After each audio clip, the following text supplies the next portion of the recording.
Hi everyone, welcome back to my channel, and in this video I'm going to be doing 4 quick book reviews. Now typically this would be more of like all of the books I read in September video, however I vlogged a lot of September, including a sci-fi September reading vlog as well as a historical romance queer reading vlog. So that ticked off many books that I read. So I'm just going to be reviewing these 4 books really quickly and telling you my thoughts and feelings about these. So I'll start with the romance books and then I'll go into the fantasy. The first romance book we're going to talk about is Simmer Down by Sarah Smith, and I gave this 2 stars. I have found that I have very strong opinions about romance books, one way or the other. They either work for me or they do not.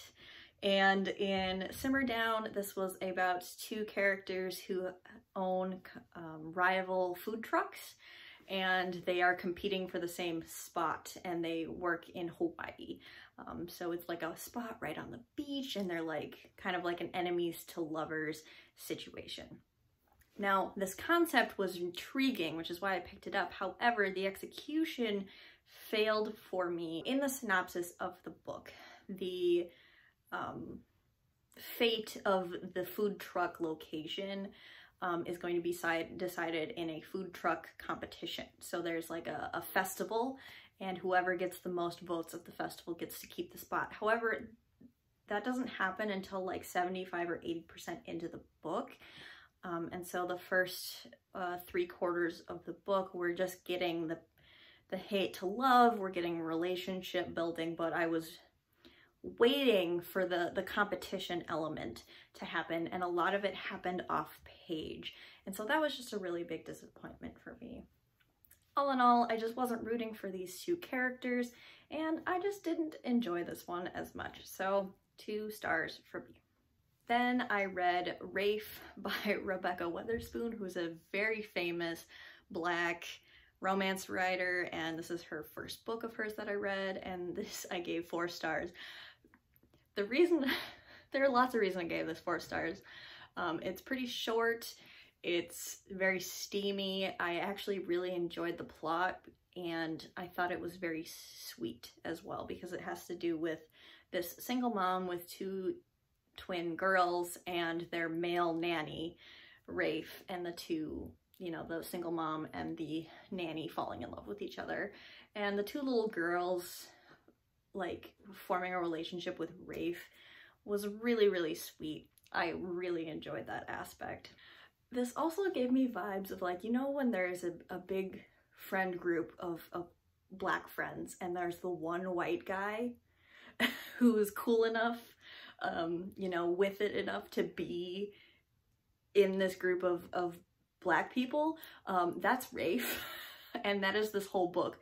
There's an antagonistic ex-husband character who is white, and Rafe, and he's like one of the only white people in this book that we root for.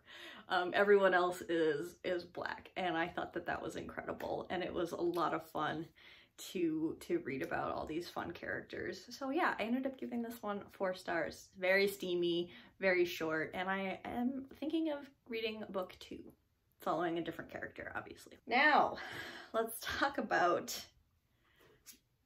fantasy. And I will kick it off by talking about City of Miracles by Robert Jackson Bennett. I read City of Stairs and City of Blades, book 1 and 2 in this series last month, and so I finished off the trilogy, and this was my favorite of the 3 books. Since this is a 3rd book in a series, I will talk a little bit about it, but this is non-spoilers, so I won't give too much away. But this is in a world where the gods were beings on the planet, and 100 years before they were all wiped out. And so magic is kind of dying, and we're following, in the first book, a young woman who is solving a murder mystery.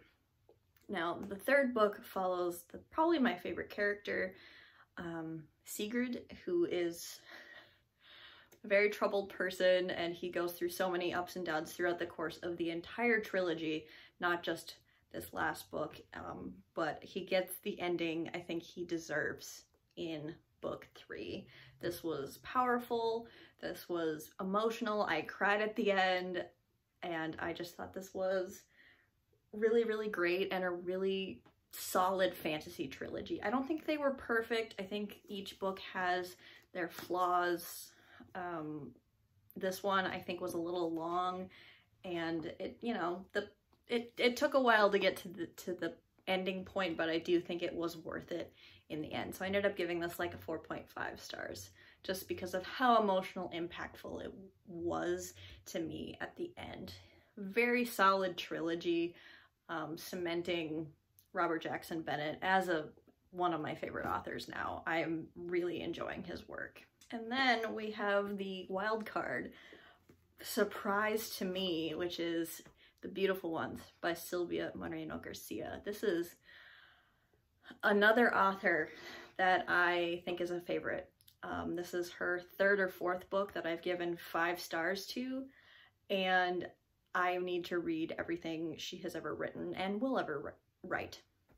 This is a historical fantasy, so imagine like Pride and Prejudice, but they have telekinesis. So it's a lot of like people going to each other's houses and talking, but in a fun way. This is like a modern day Pride and Prejudice in my opinion. I think there's enough plot going on in here to make it interesting, and we're actually following 3 characters. We're following a young woman named Nina who's getting introduced to, you know, it's her first season where she's becoming an eligible bachelorette in the city, and she has telekinetic powers, so she can move objects with her mind. And she meets our second point of view character who's named Hector Ovray, and Hector Ovray is a very famous traveling telekinetic, and he puts on these incredible shows to show off his ability. So Nina is asking Hector to train her, and she also kind of falls in love with him. Now, Hector used to be in love with Nina's cousin. So Nina's cousin Valerie is our 3rd point of view, and Hector and Valerie used to date, you know, 10 years ago. And so Hector is using Nina to get closer to Valerie, even though Valerie is married to somebody else.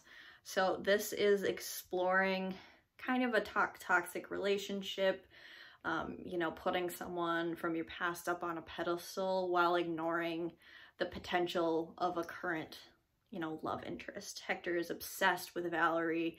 Valerie is toying with Hector and making life miserable for Nina, and Nina is a little bit naive and doesn't really understand what's going on. This was so good. It's so emotional. Like, it sounds really dramatic and, you know, and almost maybe cheesy, but I was intensely surprised with how emotionally impacted I was by the story. It was so well done with the 3 point of views, and we get to see inside all of their heads and like how twisted and messed up the 3 of them are, and how entangled these 3 characters become, and how they torture each other. And it was just so good. And I'd say this is like majority about the relationships, and the telekinetic stuff really just plays a small role in this book. But I mean, it still has some of that in here. But like the world building, very minimal, but like lots of work with the characters. This is very character driven work, and I loved it. I gave it a 4.5, you know, 5 stars. This was great, and it's also a standalone, which is nice. And yeah, Silvia Moreno Garcia does it again for me, and I can't wait to read more by her. Those were the 4 books that I read in September that you haven't already seen talked about in a video. So 4 quick book reviews, and I really appreciate you watching, and I will see you in another video very soon. Bye!